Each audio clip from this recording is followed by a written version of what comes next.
ਲੈ ਤੇਰੀ ਵੀ ਕੋਈ ਜ਼ਿੰਦਗੀ ਹੈ, ਸਾਰਾ ਦੇ ਇੱਥੇ ਬੰਨੀ ਰਹਿਣੀ ਹੈ। ਜਾ ਕੇ ਇਹਨਾਂ ਦੇ ਖਿਲਾਫ ਕੰਪਲੇਨ ਕਰਵਾ ਪੁਲਿਸ ਵਿੱਚ। ਉਹਨਾਂ ਕਹ ਮੈਨੂੰ ਆਜ਼ਾਦ ਕਰਨ। ਰੋਟੀ ਤਾਂ ਮਿਲਦੀ ਰਹਿੰਦੀ ਹੈ। ਲੈ ਰੋਟੀ ਦਾ ਕੀ ਹੈ, ਤੇਰੀ ਆਪਣੀ ਵੀ ਤਾਂ ਜ਼ਿੰਦਗੀ ਹੈਗੀ ਹੈ।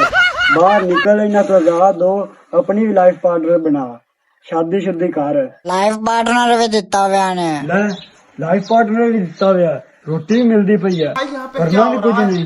भाई यहाँ पे क्या हो रहा भाई, ये कहाँ फंस गया भाई। ले भाई जा, मन्नू भी इत्थे बनो।